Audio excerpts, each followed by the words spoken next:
ओम साई राम। सभी साईं भक्तों को, साईं श्रद्धालुओं को प्यार भरा नमस्कार है।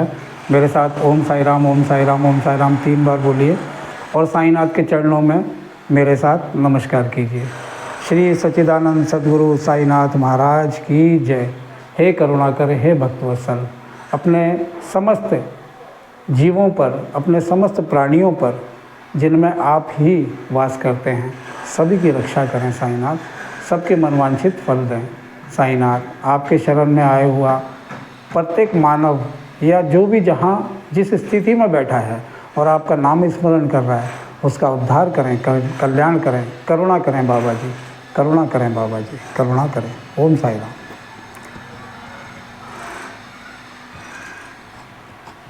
साईं बाबा के सानिध्य में रहकर मैंने साईं बाबा के विरोध में भी काफ़ी कुछ सुना और मुझे भी कुछ मूढ़ बुद्धि मानवों के, जीवियों के, एक ऐसे बुद्धिजीवी जिन्होंने अपने मैसेजों के माध्यम से साईं बाबा का उपहास उड़ाया। मैं आज के वीडियो में किसी से बहस करने के लिए नहीं आया हूँ और ना ही किसी से तर्क वितर्क करने के लिए आया हूँ और ना ही मैं किसी के साथ इस तरह की बातें करूँगा जिससे कि साईं बाबा का मैं बच्चा हूँ, मैं अपने आप को साईं बाबा का एक तुच्छ सा, छोटा सा एक चाकर समझता हूँ। और साईनाथ का चाकर वास्तव में अगर मैं खुद को कहता हूँ या मानता हूँ तो मुझे ये शोभा नहीं देता कि मैं किसी के भी टेढ़े मेढ़े सवालों का जवाब दूं, किसी के भी उल्टे सीधे प्रश्न जो साईं बाबा से जुड़े हों उनका प्रति उत्तर गलत तरीके से दूं। मैं उनके लिए भी साईं बाबा से यही मांगता रहता हूं कि साईं बाबा, जो भी आपके विरोधी हैं, जो आपके विरोध में बोलते हैं, ऐसे मनुष्यों का भी आप भला करें, उनका मार्गदर्शन करें और उन्हें सही दिशा दिखाएँ। वीडियो शुरू करने से पहले मैं आप सभी को ये बता देता हूँ कि आज के वीडियो पे कुछ ऐसी बातें जो हमारे भारत के कई प्रांतों में बड़े बड़े बुद्धिजीवी कहते हैं कि साईं बाबा मुसलमान थे, मुस्लिम कहते हैं साईं बाबा मुसलमान थे, हिंदू भी बोलते हैं। बहुत सारे ऐसे जो पहुँचे हुए नामी गिरामी लोग हैं, जो ज्ञानी हैं, जो शास्त्रों का ज्ञान रखते हैं, ऐसे लोग भी कहते हैं कि साईं बाबा भगवान नहीं थे, साईं बाबा एक फ़कीर थे और साईं बाबा मुस्लिम थे। जबकि हिंदू धर्म के ही लोगों का मानना है कि साईं बाबा मुस्लिम नहीं थे, वो एक ब्राह्मण थे और एक ब्राह्मण के घर जन्मे थे। ये जानकारी छोटी मोटी मुझे प्राप्त हुई है जो मैं आप सभी से साझा कर रहा हूँ। लेकिन जानकारी देने से पहले मैं आप सभी से फिर आग्रह कर रहा हूँ कि इस चैनल को, साईं राज के सुर चैनल को सब्सक्राइब अवश्य करें, बेल आइकॉन का बटन दबाएं, आगे की वीडियोस आप तक पहुंचती रहें। जो मैं मेहनत करता हूं साईं बाबा की जीवनी पर, इतनी तरह की, इतनी प्रकार की नई नई खोज आप सभी की जानकारी के लिए लेकर आता हूं, आपके सामने प्रस्तुत करता हूं। ये सब वीडियोस और जानकारियाँ आप तक पहुँच सकें, मेरी हृदय से यही इच्छा रहती है। तो आप वीडियो को एक तो पूरा देखा करें जिससे कि आपको तरह तरह के ज्ञानों का अनुभव हो सके। तो आज मैं आपको ये बताने जा रहा हूँ कि साईं बाबा के ऊपर विरोधाभास शब्दों का उपयोग या प्रयोग करना बहुत ही शर्मनाक और दंडनीय अपराध है मेरी नज़र में। आगे मैं बताऊँगा इसके बारे में। सबसे पहली बात तो मैं आपको ये बता दूँ, वीडियो देखिए, वीडियो अंत तक देखिए। मैं इसके अंदर ना ही ये कह रहा हूँ कि साईं बाबा मुस्लिम थे और ना ही मैं ये कह रहा हूँ कि साईं बाबा हिंदू थे, या मैं ये भी नहीं कह रहा हूँ कि वो क्रिश्चियन थे, या ये भी नहीं कह रहा हूँ कि वो सिख थे। क्योंकि अगर आप साईं के भक्त हैं और साईं बाबा के बारे में कुछ थोड़ी बहुत जानकारी रखते हैं तो सबसे प्रमुख 2 जानकारियाँ तो प्रत्येक साईं बाबा का जो भक्त होता है या भक्त नहीं भी होता है, वो साईं बाबा की 2 कथनी तो हमेशा कहीं ना कहीं सुनता या पढ़ता ही है। सबसे पहला श्रद्धा सबूरी, ये साईं बाबा का मूल मंत्र जो सभी को देते थे प्रसाद के रूप में। कहते थे कि मुझ पर श्रद्धा रखो और सब्र करो। दूसरा उनका कथनी थी, सबका मालिक एक। ये जो दूसरी कथनी है ये किस चीज़ पर आधारित है? साईं बाबा ने कभी किसी भी जाति मज़हब को प्राथमिकता नहीं दी और कभी किसी जाति या मज़हब या किसी धर्म के बारे में अच्छा या बुरा भी उन्होंने अपनी तरफ से कभी नहीं कहा। उन्होंने सभी धर्मों की इज्जत की, सभी धर्मों के आए हुए भक्तों को अपनी शरण में लिया, उनका उद्धार किया। उन्होंने सबको एक ही दृष्टि से देखा। उनकी दृष्टि में कोई छोटा बड़ा, अमीर गरीब, जाति मजहब, ऊंच नीच, ये सब चीज़ें उनकी दृष्टि में कभी नहीं रही। तो साईं बाबा ने हमेशा जो एक विशेष बात आपको बता दूं कि आज तो पूरे भारत में असंख्य साईं बाबा के अनगिनत अनलिमिटेड भक्त हैं पूरे विश्व में। आज वैसे भी हमारे जो बाबा हैं वो अंतर्राष्ट्रीय स्तर पर जाने जाते हैं। विदेशों में भी इनके बहुत भव्य मंदिरों का निर्माण हो चुका है, हमारे देश के बाहर भी। और लोग बड़े दिल से, बड़े हृदय से, बड़े समर्पण से साईं बाबा को अपना सद्गुरु मानते हैं, उन्हें भगवान का दर्जा देते हैं, सभी मानते हैं। आज आप शिरडी आएंगे, शिरडी में भी आप देखेंगे, आप शिरडी में मुस्लिम हो, सिख हो, ईसाई हो, सभी को शिरडी में आप दर्शन करते हुए पाएंगे। हिंदुओं की संख्या ज़्यादा मात्रा में होती है। मुझे शब्द इस्तेमाल नहीं करना चाहिए, लेकिन मैं आपकी जानकारी के लिए, क्योंकि मैं एक साईं बाबा का ऐसा चाकर, ऐसा सेवक हूँ जो शायद महीने में, हर महीने 2 से 3 बार शिरडी बाबा के दर्शन करने जाता ही जाता हूँ। क्षमा चाहता हूँ, मैं दर्शन करने नहीं जाता, बाबा का बुलावा आता है और बाबा के बिना बुलाए कोई भी शिरडी में नहीं जा सकता। बाबा का बुलावा आता है तो मनुष्य रातों रात सोते सोते उठ के शिरडी की तरफ भागता है। ये मेरे साथ भी होता है। मैं रात को 10 बजे खाना खा रहा हूँ, अचानक खाना खाते खाते मेरे दिमाग में आ गया कि मुझे बाबा के यहाँ जाना है, तो मैं रात को 11 बजे 12 बजे निकल जाता हूँ शिरडी के लिए। कभी फैमिली को लेके जाता हूँ, कभी अकेला भी चला जाता हूँ, मैं बाबा की शरण में पहुँच जाता हूँ। ये उनकी इच्छा होती है। तो मैंने वहाँ पे जब जाता हूँ तो असंख्य भक्तों में जो बाबा के श्रद्धालु कई कई घंटों लाइन में लग के बाबा के दर्शन करते हैं, जाके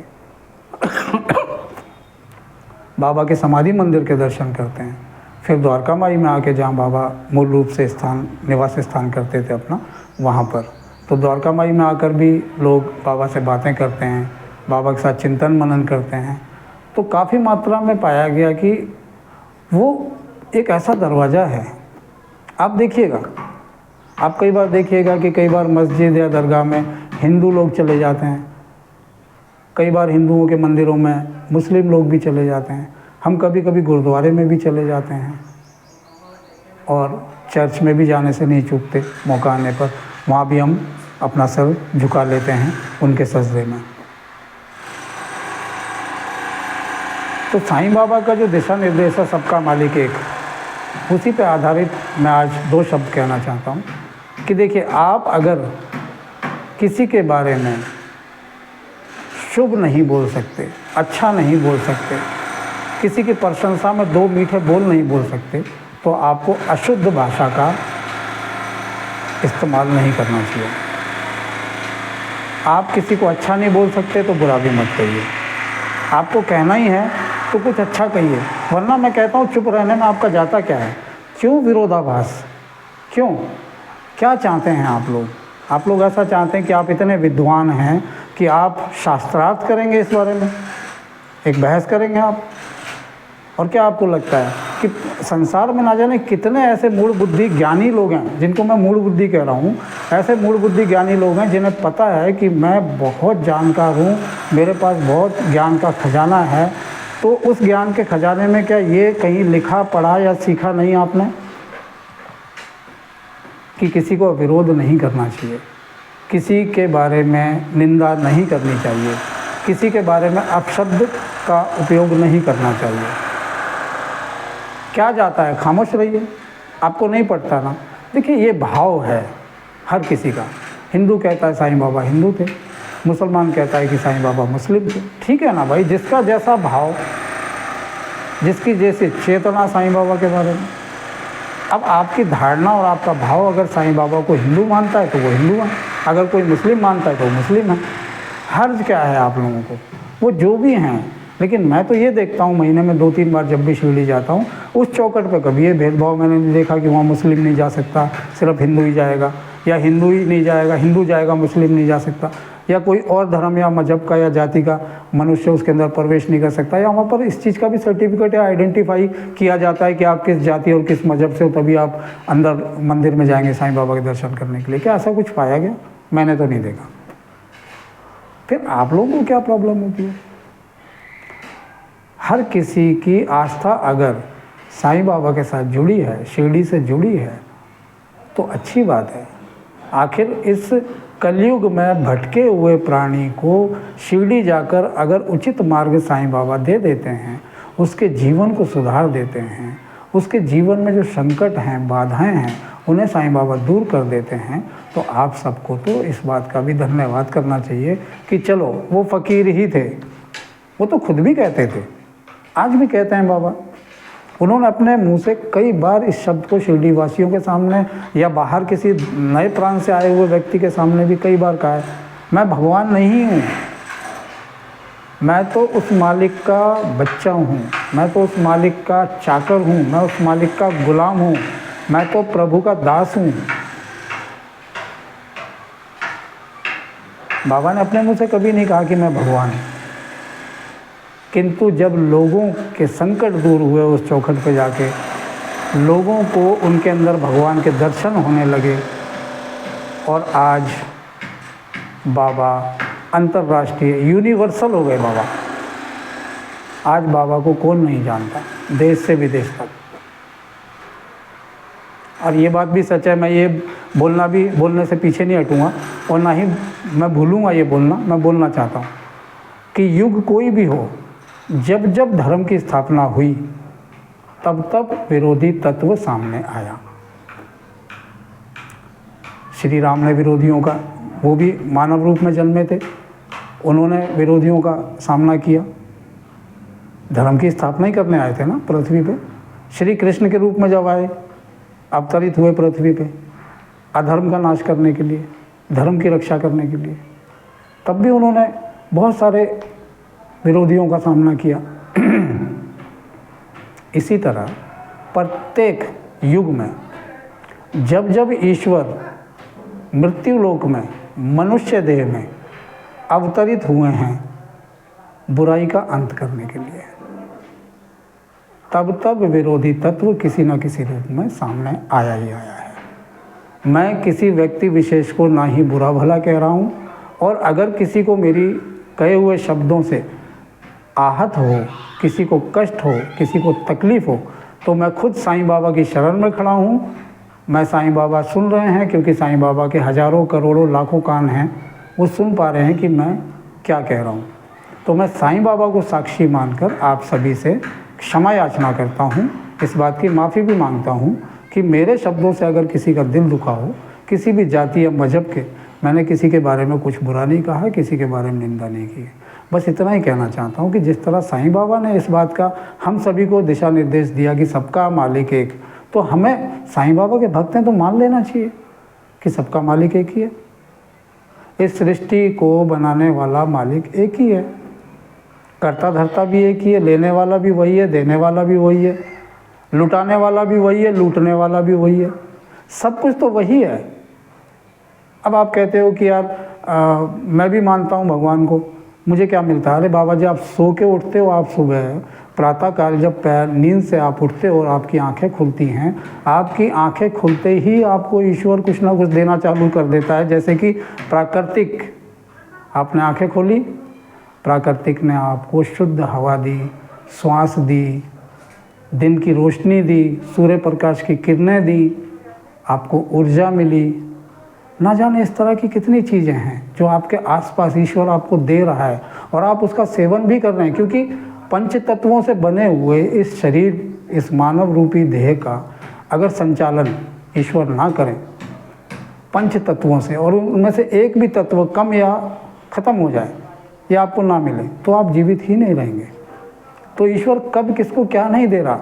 किसी भी योनि, किसी भी प्राणी को ईश्वर 24 घंटे रात और दिन ईश्वर अपनी ड्यूटी पे लगा हुआ है, कुछ ना कुछ हर प्राणी को देने के लिए। और इसीलिए हम जीवित हैं। और आप कहते हैं ईश्वर हमें कुछ देता नहीं। तो मेरा आप सभी से निवेदन है कि इस तरह की जो भ्रमित करने वाली कहानियाँ आज हमारे इर्द गिर्द जो घूम रही हैं साईं बाबा के खिलाफ, ये एक तरह से मैं सीधे सीधे कहूँ कि सत्य नहीं है। क्योंकि प्रामाणिक क्या होता है, आप समझिए इस बात को। देखिए, बहुत सारी चीज़ें हैं जो हैं नहीं लेकिन हम उसको सही मान लेते हैं, और बहुत सारी चीज़ें हमारे सामने हैं लेकिन हम उसको सपना मानते हैं। तो मेरे कहने का मतलब ये है कि सत्य क्या है? सत्य है प्रत्यक्ष। अप्रत्यक्ष जो है उसको हम सत्य मान रहे हैं, जो है ही नहीं, जिसकी कभी कोई चर्चा ही नहीं सुनी, जिसको कहीं कुछ देखा ही नहीं हमने, जो अप्रत्यक्ष है उसको सत्य मत मानिए। सत्य होता है जो प्रत्यक्ष है, जो आपके सामने है, और जो प्रत्यक्ष है वही सत्य है। और सत्य जहाँ है वहीं पे भक्ति वास करती है।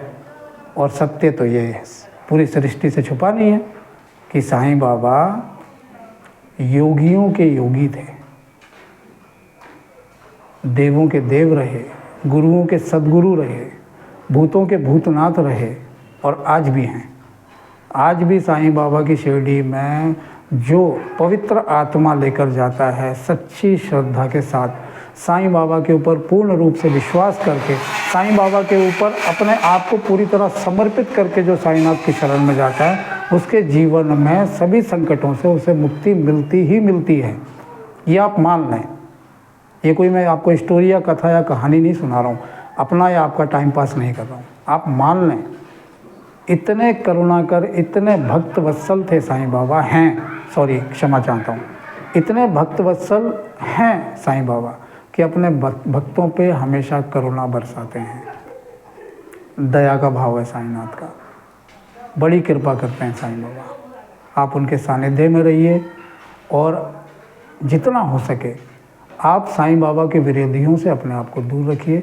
मैं साईं बाबा के विरोधियों से भी एक ही बात कहना चाहूँगा कि ठीक है, साईं बाबा मुस्लिम ही थे, पर जिसकी जैसी धारणा है, जिसकी जैसी सोच है, अगर किसी ने इस भाव से साईं बाबा को लिया है कि वो मुस्लिम है, तो मुसलमान जाते हैं वहाँ दर्शन करने। अगर किसी ने मान लिया कि नहीं वो तो हिंदू थे, तो ठीक है।